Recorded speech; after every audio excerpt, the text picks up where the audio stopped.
제2차 세계대전 중에 돈도 벌고 공부도 할 수 있다는 오임에 속아서 일본으로 끌려와 품삯도 못 받고 가혹한 노역에 시달린 13살 소녀. 전후 한국으로 돌아가 일본서 당한 고통을 잊지 못하고 무상노역을 강요했던 일본 기업을 상대로 위자료를 지불할 것을 끈질기게 요구했습니다.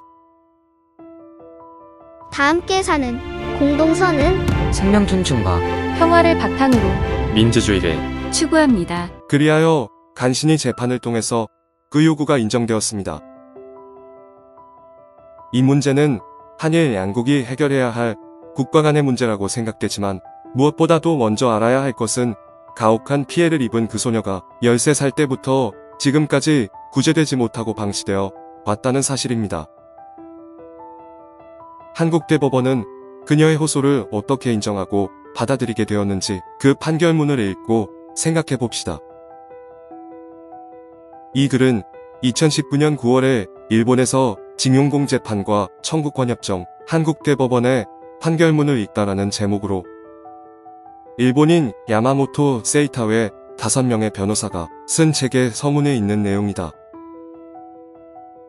이 책은 2020년 5월에 완전하지도 끝나지도 않았다. 양심적인 일본 변호사들의 징용공을 위한 변론이라는 제목으로 번역되어 국내에서도 출판되었다.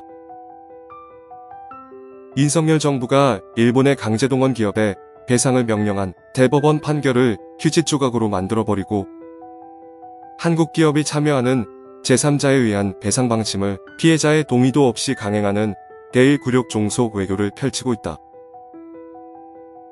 대법원 판결을 두고 제3자 변제가 정당하냐 합법이냐 하는 논쟁에 치중하다 보면 마치 피해자가 돈 때문에 싸우고 있다는 인상을 지울 수 없게 되고 정작 대법원 판결이 말하고자 하는 문제의 본질을 놓칠 수 있게 된다.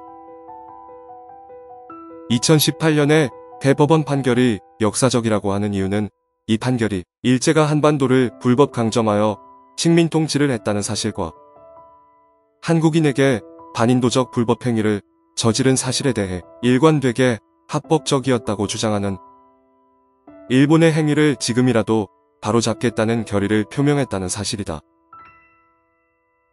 따라서 대법원 판결을 부인하는 것은 일제의 식민 통치가 합법이었다는 것을 시인하는 꼴이 된다. 1941년 12월 임시정부의 김구 주석이 발표한 대일선 전성명은 한낱 테러리스트 선언으로 폄하되고 대한의군의군 참모준장으로 독립전쟁에 참여하여 이토히로 무미를 처단한 안중근 의사의 일고는 비적이 일으킨 만행이 될 뿐이다. 와다 아루키란 일본인 학자도 일본이 합법적으로 식민 통치를 했다고 주장하는 입장을 조약에 의한 병합 기만이라고 날카롭게 지적한 바 있다. 대한민국은 중국 상해에 임시정부를 세워 국가의 법통을 존속시켜왔고 끊임없는 대일 독립항쟁을 전개해왔다. 이런 뜻에서 2018년의 대법원 판결은 지금까지 계속해서 불법적 식민 통치를 합법이라고 주장하고 있는 일본 정부에 대한 제2의 독립선언이라 할 수 있다. 일본은 지금까지 단 한 번도 식민 통치의 불법을 인정하고 진심을 담아 사죄한 일이 없고 그저 양국 간에 한때 불행한 과거가 있었다. 한국민에게 고통을 준 데 대해 마음 아프게 생각한다. 라고 했을 뿐이다. 그러고는 아베 신주 같은 인물이 나서서 그런 사죄조차 외면하면서 침략 행위를 덮거나 미화하는 역사, 수정주의 역사관으로 치부를 감추어왔다. 이번 한일회담에서 그들은 강제징용 피해자를 옛 한반도 출신 노무장하고 불러 엄연히 존재했던 한국의 국가성을 부인했고 윤 대통령은 방일 중 단 한 번도 강제동원 피해자라고 부르지 않았으며 오히려 일본인은 정확하고 정직하다고 축혀주었다. 우리는 1910년 이후 나라의 주권을 병탄으로 상실했을 뿐 국가성을 유지해온 것을 항일 독립투쟁을 통해 만방에 알려왔다. 그런데 이런 일본 측 주장과 구애를 같이 하는 한국인이 있으니 그들은 항일 독립투쟁이 못마땅하여 선열들의 독립투쟁을 폄하하고 우리 역사에서 임시정부의 행적을 지우고 싶어 1948년 8월 15일을 대한민국의 건국절로 하자는 숭일파들이다. 다음으로 우리가 똑바로 알아야 할 것은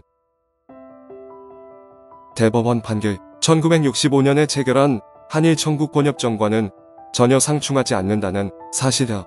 한일 청구권협정에서 양 당사국 및 그 국민의 재산관리 및 청구권에 관한 문제는 완전히 그리고 최종적으로 해결되었다라고 합의했기 때문에 징용공이 입은 피해, 손실을 일본 측에 청구하는 것은 국제법 위반이라는 것은 허무맹랑한 주장이다.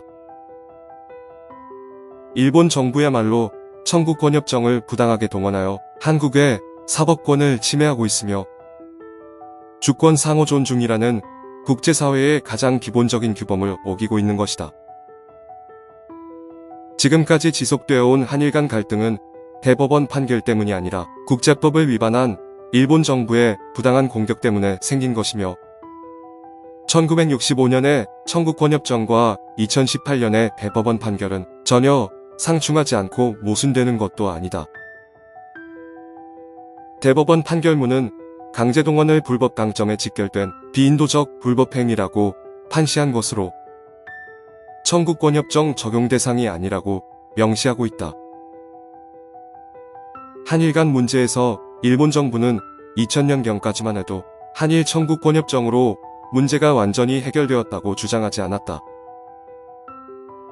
당시 일본의 최고재판소도 피해자 개인의 청구권은 소멸되지 않았다는 것을 인정했으며 소송을 맡았던 지방법원이 국내법을 핑계로 내세워 기각은 하였으나 당사자 간에 합의하여 문제를 해결할 것을 권고하였다.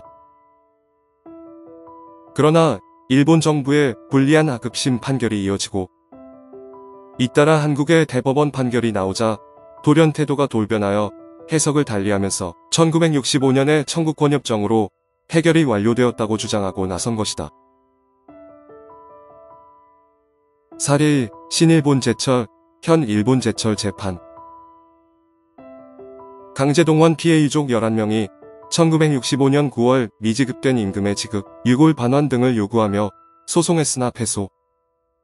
그러나 법원의 화해권고로 가해기업은 1인당 위로금 200만엔을 지급하고 유족을 일본으로 불러 위령제를 열었다. 신일본 제철 외에도 일본 강관, 후지코시 등 회사에서 징용공과 합의하여 문제를 해결한 사례가 있다. 다 함께 사는 공동선은 생명 존중과 평화를 바탕으로 민주주의를 추구합니다. 사례 2. 일본 내 원폭 피해자 재판. 전후 일본에서 히로시마 원폭 피해자가 자국인 일본을 상대로 피해 보상 소송을 제기하였다. 이때 일본 정부는 샌프란시스코 조약에서 일본 국가가 방기한 것은 국가의 외교 보호권이기 때문에 피해자가 가해자인 미국을 상대로 소송할 일이지 피해국인 일본이 관여할 사항이 아니라고 피폭자의 소송을 기각하였다. 일본 국가가 방기한 것은 자국민이 외국으로부터 부당한 대우를 받아 피해를 입었으나 상대국과의 협약 등으로 구제받지 못한 경우 최후의 수단으로서 피해자가 소속되어 있는 국가가 나서서 가해자인 상대국에 배상을 청구할 수 있는 권리, 즉 국가의 외교보호권이라는 것이다. 국가가 방기한 외교보호권 때문에 구제를 받지 못할 때 가해국을 상대로 피해자가 개별 청구할 수 있다는 것이 국제법상의 통례이다. 이와 같이 한국 정부가 일본과의 협정으로 방기한 것은 국제법상 국가의 외교보호권이므로 이로 인하여 개인 청구권은 소멸하지 않는다. 따라서 1965년의 청구권협정과 2018년 대법원 판결은 상충되지 않고 국제법 위반은 더더욱 아니다. 우리 모두는 2018년 대법원 판결문을 찾아 읽어보자. 그리하여 일제 식민통치가 불법이며 피해자가 짓밟힌 인권을 되찾아 인간의 존엄성을 최우선으로 해야 한다는 것을 법률적 관점에서 보여준 13명의 대법관 가운데 다수 의견을 낸 7명의 대법관, 김명수 대법원장, 조희대 대법관, 박상옥 대법관, 김재영 대법관, 박정화 대법관, 민유숙 대법관, 전선수 대법관의 이름을 꼭 기억하자. 윤석열 정부는 자국의 이익보다 타국의 이익을 우선시하는 종속적인 태도를 버려야 한다. 일본의 선의와 호응에 기대하며 과거사에 대한 면죄부를 서둘러줘 치명적인 약점을 노출해버렸으니 이제 달리 대응하기도 어려운 옹색한 처지로 내몰리고 났다.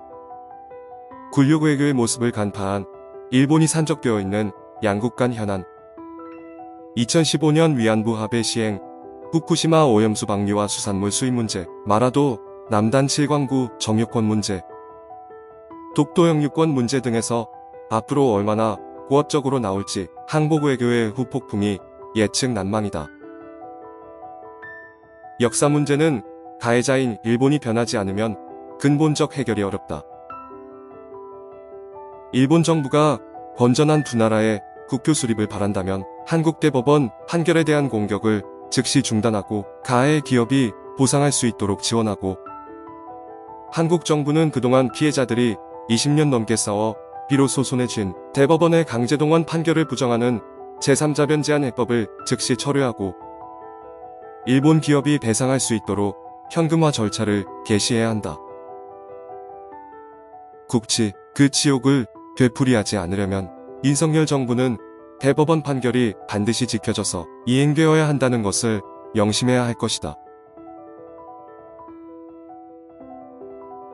다 함께 사는 공동선은 생명 존중과 평화를 바탕으로 민주주의를 추구합니다.